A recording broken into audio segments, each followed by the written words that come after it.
اعوذ باللہ من الشیطان اللعین الرجیم بسم اللہ الرحمن الرحیم الحمد للہ رب العالمین والصلاة والسلام علی اشرف الانبیاء والمرسلین وآلہ الطیبین الطاہرین المعصومین۔ 8ویں روزے کی دعا۔ بسم اللہ الرحمن الرحیم اللہم فیہ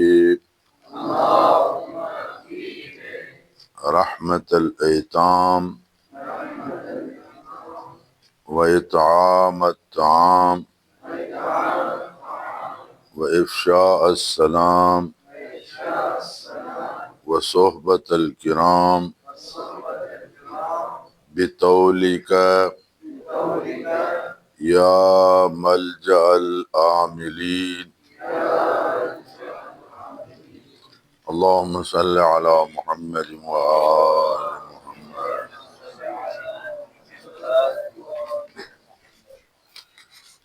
اے اللہ، آج کے دن مجھے یتیموں پہ رحم کرنے، انہیں کھانا کھلانے، سلام کو عام کرنے اور نیک لوگوں کی صحبت نصیب فرما۔ اپنے احسان اور فضل کے صدقے میں اے امید کرنے والوں کی پناہ گاہ۔ صلوات بر محمد و آل بیت محمد۔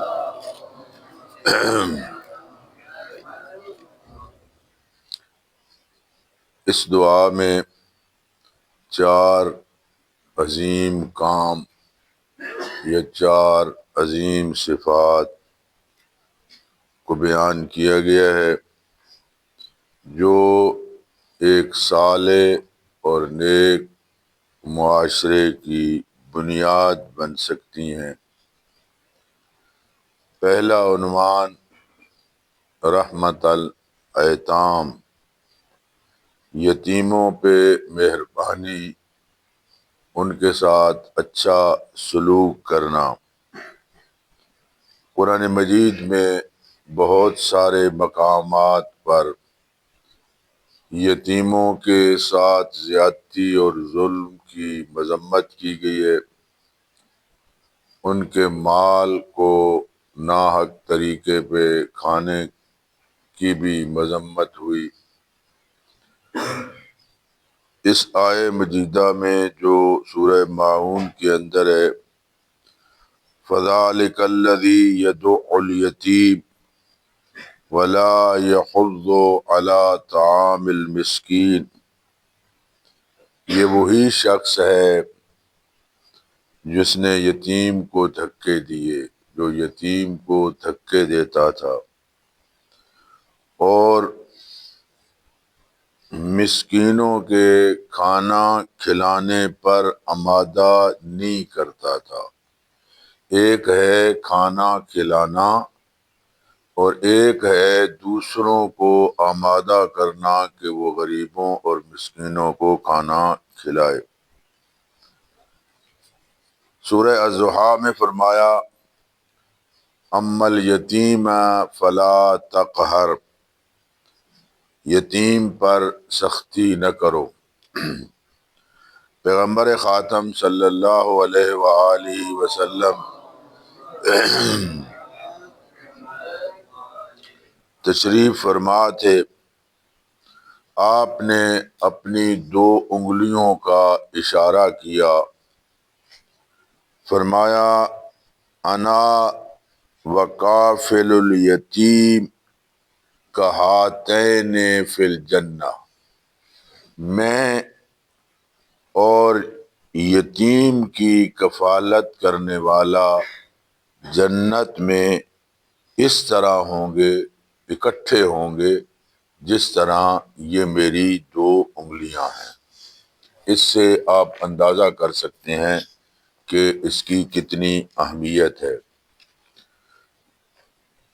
ایک اور مقام پہ آپ نے ارشاد فرمایا ان فی الجنت دار، جنت میں ایک گھر ہے، یقال لها دار الفرح، اس کو خوشیوں کا گھر کہا جاتا ہے، لا تدخلها الا من فرح یتام المؤمنین، یہ گھر ملے گا کسے؟ یہ گھر اسے ملے گا جو مومن یتیموں کو یا مومنین کے یتیموں کو دنیا میں خوش کیا ہوگا جس نے۔ آپ نے فرمایا احب البیوت الی اللہ فیہ یتیم مکرم، وہ گھر اللہ کو بہت پسند ہے کہ جس گھر میں یتیم کو باعزت طریقے پہ رکھا جاتا ہو۔ اور ایک اور مقام پہ فرمایا من آل ثلاثۃ من الایتام کان کمن قام لیلہ وصام نہارو، قام لیلہ وصام نہارو، جو شخص 3 یتیموں کی سرپرستی کرے اس کا مرتبہ اس شخص کی طرح ہے جو پوری رات خدا کی عبادت کرے، دن بھر روزہ رکھے، صبح سے شام تک راہ خدا میں جہاد کرے۔ پھر آپ نے فرمایا کہ میں اور وہ 2 بھائیوں کی طرح، جس طرح 2 بھائی ایک گھر میں ہوتے ہیں، میں اور وہ 2 بھائیوں کی طرح، پھر بھی 2 انگلیوں کا اشارہ کیا، جنت میں اکٹھے ہوں گے۔ اور ایک معروف حدیث جو عام لوگوں کو معلوم بھی ہے کہ من وضع یدہ علی رأس یتیم ترحما، جو یتیم کے سر پہ دست شفقت رکھتا ہے، کان لہ بکل شعرۃ تمر یدہ علیہا حسنہ، فرمایا جتنے بالوں پہ اس کا ہاتھ آئے گا، یعنی جو بال اس کے ہاتھ کے نیچے آئیں گے، ہر بال کی تعداد کے برابر فرمایا اسے نیکیاں عطا ہوں گی اور حسنہ عطا ہوں گی، اللہ کی ذات اس کے بدلے میں نیکیاں عطا فرمائے گا۔ امیر المومنین علی ابن ابی طالب صلوات اللہ وسلام علیہ کی وہ وصیت جو حضرت نے اپنی شہادت سے پہلے اپنے فرزندوں کو کی تھی، وہ وصیت ظاہری طور پہ تو امام حسن و حسین کو کی گئی، لیکن وہ قیامت تک آنے والے ان کے ماننے والوں کے لیے وہ وصیت ہے۔ اس میں ارشاد فرمایا اللہ اللہ فی الایتام، یتیموں کے بارے میں اللہ سے ڈرتے رہو، کہیں ایسا نہ ہو کہ ان کے لیے فاقے کی نوبت آ جائے، اور ورنہ اس سے تمہاری موجودگی میں وہ تباہ ہو جائیں۔ میں نے رسول خدا صلی اللہ علیہ وآلہ وسلم سے سنا،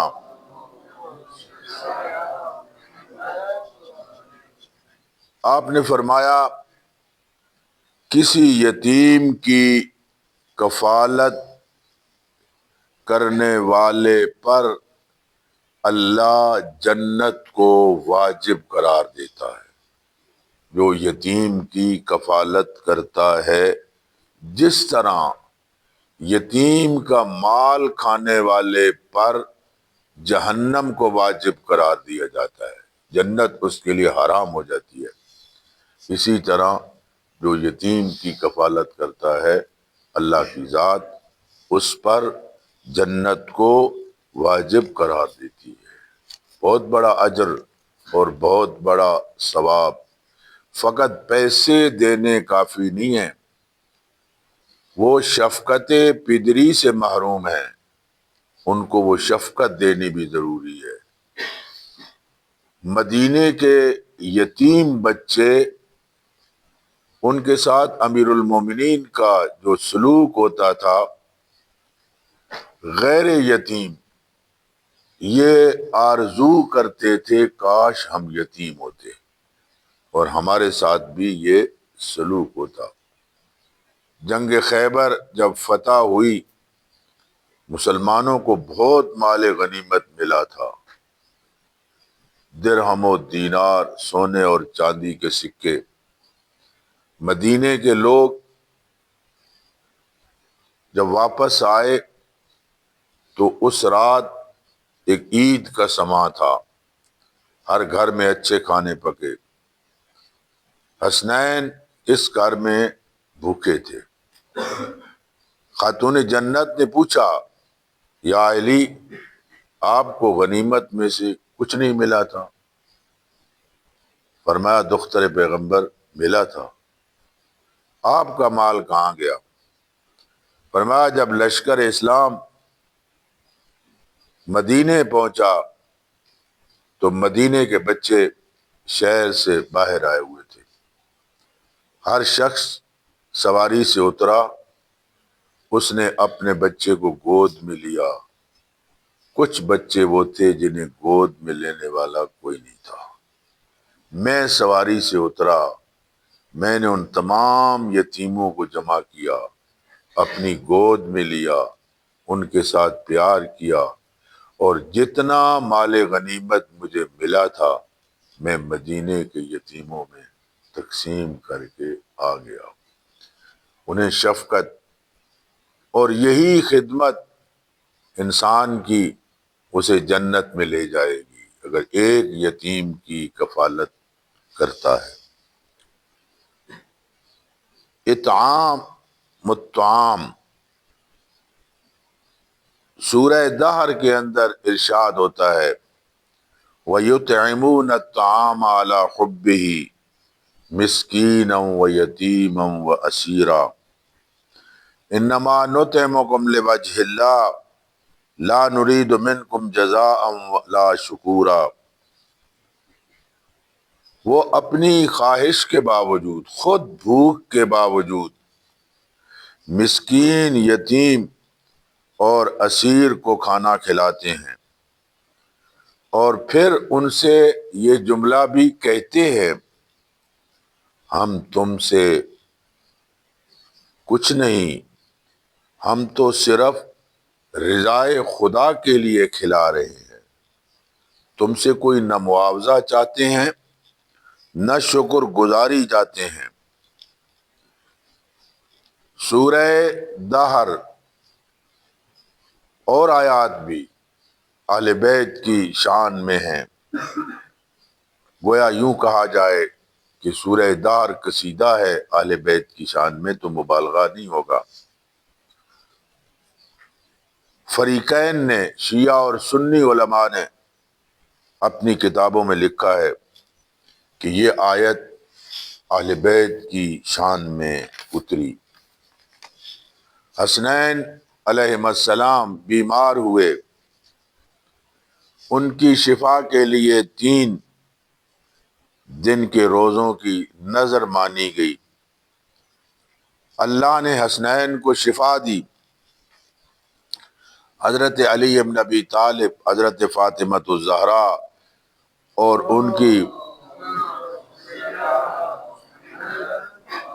خادمہ فضہ نے روزے رکھے۔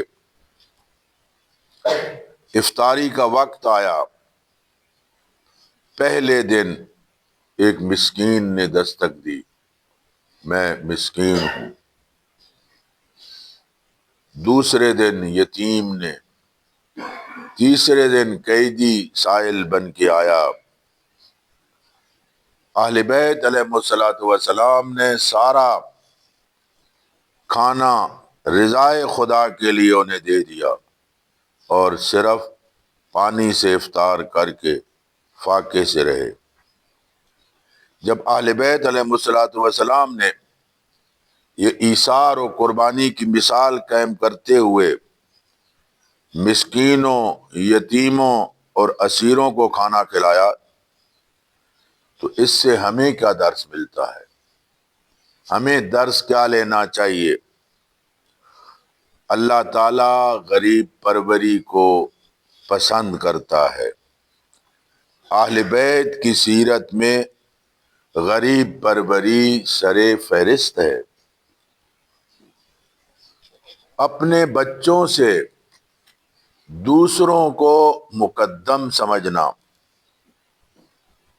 گرمی کا موسم ہے، سخت گرمی ہے، دوپہر کا وقت ہے۔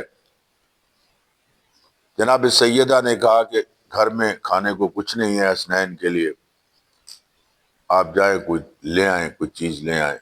1 یا 2 درہم حضرت نے گھر سے لیے جو تھے، باہر آئے تو مقداد دھوپ میں پھر رہا تھا۔ پوچھا مقداد کیوں پھر رہے ہو؟ بس مولا۔ حضرت فرمایا نہیں بتاؤ۔ کہنے لگا بچے بھوکے تھے اور بھوک سے رو رہے تھے، میں برداشت نہ کر سکا اور میرے پاس کچھ تھا بھی نہیں کہ میں ان کے لیے کچھ لے جاتا۔ حضرت نے فرمایا یہ لو، جو حسنین کے لیے لائے تھے مقداد کو دے دیے، یہ لے لو اور جاؤ اپنے بچوں کے لیے لے جاؤ۔ خود مسجد میں آ گئے۔ اب گھر جائے تو کیسے جائیں؟ مسجد میں آئے، عبادت خدا میں مصروف رہے۔ نماز کا وقت ہوا ظہرین کا، پیغمبر خاتم تشریف لائے، حضور نے نماز پڑھائی۔ نماز کے بعد علی بن ابی طالب کونے میں بیٹھے تھے۔ پیغمبر خاتم گئے اور کہا یا علی آج میں آپ کا مہمان ہوں۔ گھر کی حالت بیان ہو چکی، اٹھ کھڑے ہوئے۔ آگے آگے پیغمبر خاتم ہے، پیچھے علی بن ابی طالب ہے۔ گھر کا دروازہ کھولا، جناب سیدہ مصلی پہ تشریف فرما ہے اور ان کے پیچھے ایک برتن پڑا ہوا ہے کھانے کا جس سے بھاپ نکل رہی ہے۔ علی بن ابی طالب نے جناب سیدہ کی طرف دیکھا، پیغمبر خاتم نے فرمایا یا علی یہ کھانا فاطمہ نے نہیں پکایا، یہ اس مالک نے بھیجا ہے۔ آپ اگر کسی اس کے بندے پہ رحم کریں گے اللہ تمہارے اوپر رحم کرے گا، یہ ادھر سے آیا ہے۔ کئی موقع ایسے آئے کہ اپنے بچوں سے دوسروں کو زیادہ ان کو اپنے بچوں کو چھوڑ دیا اور ان کو جا کے کھانا کھلایا۔ اور یہ سید الساجدین اور امیر المومنین باقی ائمہ بھی، خود امام صادق علیہ الصلوۃ والسلام کے بارے میں بھی مشہور ہے کہ رات کی تاریکی میں روٹیاں اپنے شانوں پہ اٹھا کے گھروں میں جا کے لوگوں کو دینا۔ امام صادق علیہ الصلوۃ والسلام کی سیرت میں لکھا ہوا ہے ایک رات کو بوری اٹھائے ہوئے تھے روٹیوں کی، پیچھے پیچھے، اب صحابی کا نام مجھے یاد نہیں، آپ کے ایک صحابی جا رہے تھے، روٹیاں گر گئیں، انہوں نے اٹھایا، کہا مولا مجھے دے دیں، اور میں خود اٹھاؤں گا۔ ایک ایسی جگہ پہ گئے جہاں ایک چھپر تھا، وہاں لوگ سوئے ہوئے تھے۔ حضرت کسی کے تکیے میں 2، کسی کے ایک روٹی وہاں حضرت نے رکھی اور واپس آ گئے۔ صحابی نے پوچھا مولا کیا یہ آپ کے شیعہ ہیں؟ اور میں نے کھانا دیا، غریب ہیں، مسکین ہیں، ان کے پاس کھانا نہیں ہے، حضرت ان کو کھانا دے رہے ہیں۔ فرمایا غریب پروری یہ ہے کہ آپ غریب اور مسکین کو کھانا کھلائیں، فقط اپنا نہیں، اپنے ساتھ جو ہمسایہ ہیں ان کا بھی خیال رکھے۔ سعادت مندی اور خوش نصیبی اس میں ہے کہ جو اللہ تعالیٰ کی نعمتیں آپ کو دی ہیں ان نعمتوں سے فائدہ اٹھاتے ہوئے راہ خدا میں پیش آنے والی دشوار گزار گھاٹیوں کو عبور کریں، اور جو فاقہ کش ہیں، جو یتیم ہیں، جو مسکین ہیں، انہیں کھانا کھلائیں۔ مولا کائنات فرماتے ہیں کہ ما اکلتہ راح وما اطعمتہ فاح، تجھے پتہ ہے جو تو کھائے گا اس کا کیا اثر ہوگا اور جو دوسروں کو کھلائے گا اس کا کیا اثر ہوگا۔ فرمایا جو تم خود کھاتے ہو اس سے بدبو پیدا ہوتی ہے اور جو دوسروں کو کھلاتے ہو اس سے خوشبو پیدا ہوتی ہے۔ وہ روح کی غذا ہوتا ہے جو آپ دوسروں کو کھلا رہے ہوتے ہیں۔ امام جعفر الصادق علیہ الصلوۃ والسلام کا ارشاد ہے، جنت اور مغفرت واجب کرنے والی چیزوں میں بھوک کے دنوں میں کھلانا، جو بھوکا ہے اس کو کھلانا۔ تیسرا عنوان دعا کا افشاء السلام، سلام کو عام کرو۔ سلام ایمان کی علامت اور معاشرتی امن کی بنیاد ہے۔ وَإِذَا حُيِّيتُم بِتَحِيَّةٍ فَحَيُّوا بِأَحْسَنَ مِنْهَا أَوْ رُدُّوهَا إِنَّ اللَّهَ كَانَ عَلَى كُلِّ شَيْءٍ حَسِيبًا، جب بھی تمہیں سلام کیا جائے تو تم جواب میں بہتر طور پہ سلام کرو، یا وہی الفاظ جواب میں کہو جو انہوں نے کہے ہیں، بے شک اللہ ہر شے کا حساب کرنے والا ہے۔ سلام کہنا مستحب ہے، سلام کا جواب دینا واجب ہے۔ سلام کرنے کا ثواب زیادہ ہے، جواب دینا کا ثواب کم ہے۔ روایت ہے 70 حسنہ ملیں گی سلام کے بدلے میں، 69 اس کو جو سلام کرے اور 1 اس کو جو سلام کا جواب دے۔ یہ بعض قوموں میں یہ رواج ہے کہ کوئی غریب دولت مند کو سلام کرے، چھوٹا بڑے کو سلام کرے۔ اسلام نے اس فرق کو مٹایا اور اسلام کے سلام کے جو آداب بتائے، چھوٹا بڑے کو، راگیر بیٹھے ہوئے کو، سوار پیدل کو، تھوڑے لوگ زیادہ کو سلام کریں، بلکہ پیغمبر اکرم صلی اللہ علیہ وآلہ وسلم کی سنت تھی، سلام میں سبقت کرتے تھے، حتیٰ کہ بچوں تک روایت میں آتا ہے۔ جنت والوں کا سلام کیا ہوگا؟ وَدَعْوَاهُمْ فِيهَا سُبْحَانَكَ اللَّهُمَّ وَتَحِيَّتُهُمْ فِيهَا سلام، جہاں ان کی صدا اللہ کی پاکیزگی کو بیان کرنا، سبحانک اللہم، اے اللہ تیری ذات پاک ہے، وہاں ان کا تحیہ سلام ہوگا، سلام علیکم، ان کی دعا کا خاتمہ الحمدللہ رب العالمین پر ہوگا، وہ اپنی دعا کا خاتمہ الحمدللہ رب العالمین پہ کریں گے۔ روایت میں ہے جب گھر میں داخل ہوتے ہیں تو آپ سلام کریں۔ نبی کریم صلی اللہ علیہ وآلہ وسلم نے فرمایا، ان ابخل الناس من بخل بالسلام، سب سے بخیل شخص وہ ہے جو سلام کرنے میں بخل کرے۔ اور امام محمد باقر علیہ الصلوۃ والسلام فرماتے ہیں، ان اللہ یحب اطعام الطعام و افشاء السلام، اللہ 2 چیزوں کو پسند کرتا ہے، کھانا کھلانا اور سلام کرنا۔ اور رسول اکرم نے فرمایا من بدا بالکلام قبل السلام فلا تجیبوہ، اگر کوئی بندہ آپ کے پاس آئے اور سلام کے بغیر گفتگو شروع کر دے تو فرمایا اس کو جواب نہ دو، پہلے سلام بعد میں کلام۔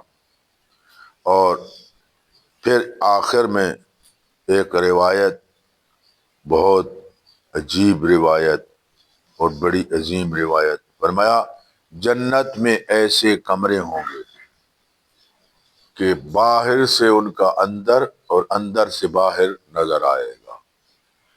یہی ہو سکتا ہے کہ وہ سب شیشہ لگا ہوا ہوگا، کیونکہ اندر باہر سے سب کچھ اندر کا نظر آئے گا۔ ایسے خوبصورت کمرے ہوں گے۔ آپ سے پوچھا گیا یہ کمرے کس کو ملیں گے؟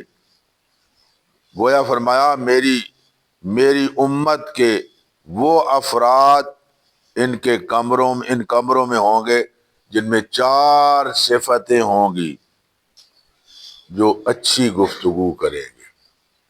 لوگوں کے ساتھ جب گفتگو کریں گے تو اچھی گفتگو ہوگی، وہ ان کی زبان شیرین زبان ہوگی، 2 دھاری تلوار نہیں ہوگی کہ یوں چلے تو یوں کاٹتی جائے، یوں چلے تو یوں کاٹتی جائے، بلکہ لوگوں کو اپنی طرف مائل کریں گے، لوگوں کو کھانا کھلائیں گے اور بلند آواز سے سلام کریں گے۔ اور آخر میں فرمایا جب دنیا سوئی ہوئی ہوگی نماز تہجد پڑھیں گے۔ یہ 4 صفات ان میں سے ہوں گے۔ اور فرماتے ہیں آپ لوگوں کو معلوم ہے ان السلام اسم من اسماء اللہ تعالی، سلام اللہ کا اسم ہے۔ سورہ غالباً حشر میں ہے، کیا آیت ہے؟ سلام آیا اس میں، سلام مومن مہیمن عزیز جبار متکبر۔ سلام اللہ کے اسماء میں سے ہے۔ فرمایا اس کو اپنے درمیان عام کرو سلام کو، اور جب سلام کرو تو بلند آواز سے سلام کرنا چاہیے۔ اور چوتھا عنوان ہے صحبت الکرام، نیک لوگوں کی صحبت۔ صحبت صالح ترا صالح کنند، طالع ترا طالع کنند۔ قرآن مجید میں بھی فرمایا وَاصْبِرْ نَفْسَكَ مَعَ الَّذِينَ يَدْعُونَ رَبَّهُمْ، اے رسول اپنے آپ کو ان لوگوں کی معیت میں کرو جو صبح و شام اپنے رب کو پکارتے ہیں۔ امام صادق فرماتے ہیں نیک لوگوں کی صحبت انسان کو نجات دیتی ہے، اور برے انسانوں کی صحبت انسان کے ایمان کو آہستہ آہستہ ختم کر دیتی ہے۔ فرمایا آپ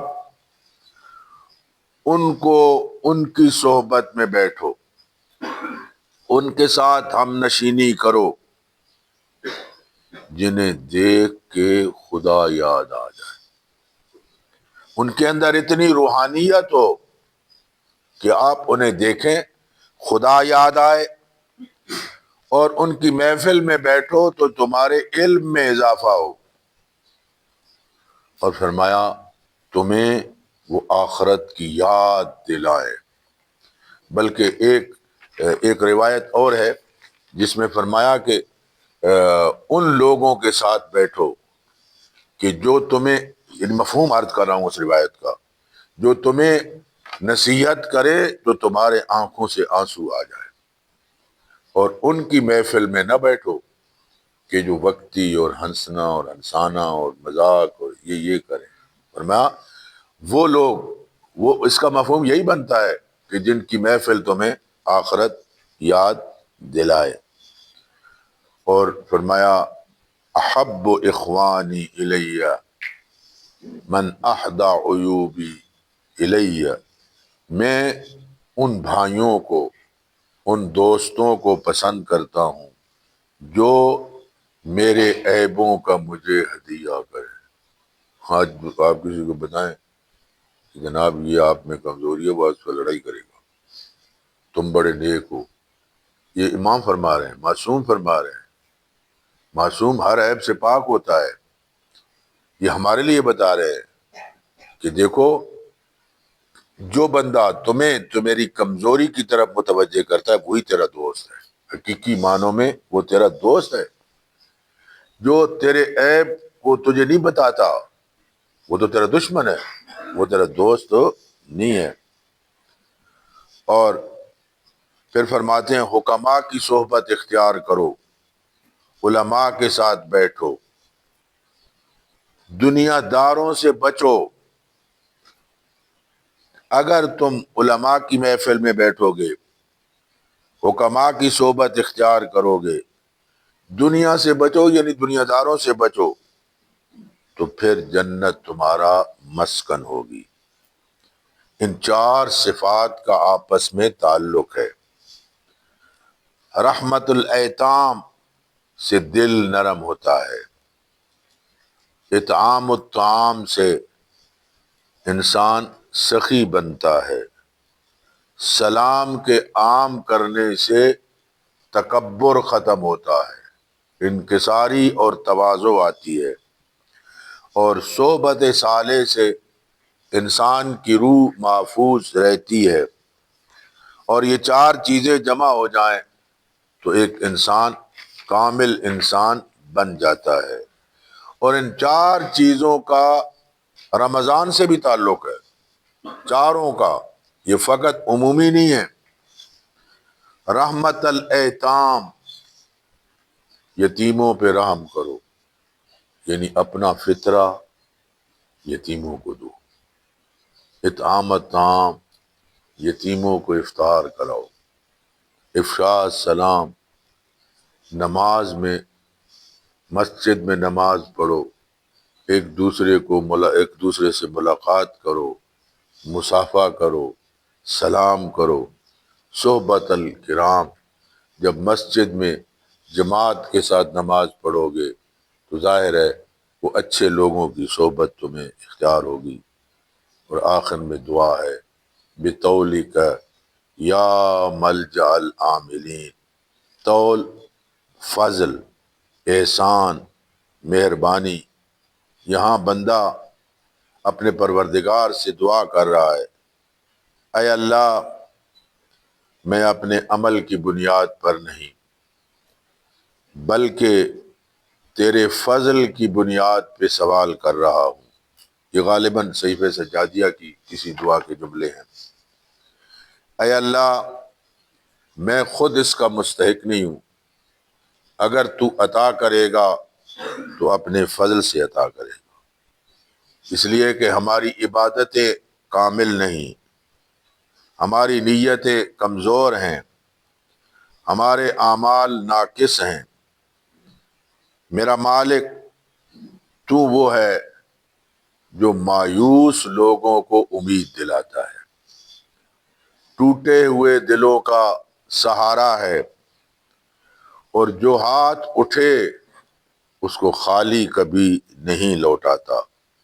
پروردگارا ہم تجھ سے امید لگائے ہوئے ہوں، ہمارا روزہ کامل نہیں ہو سکتا، ہماری نماز قبول نہیں ہو سکتی، ہمارا درس عبادت نہیں ہو سکتا اگر تیرا فضل نہ ہو، اگر تیری مہربانی نہ ہو، اگر تیرا کرم نہ ہو۔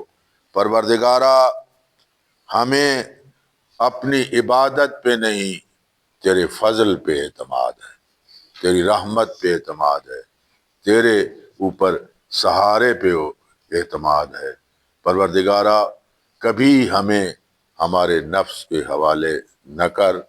وآخر دعوانا ان الحمد للہ رب العالمین، وصلی اللہ علی محمد وآلہ الطیبین الطاہرین المعصومین۔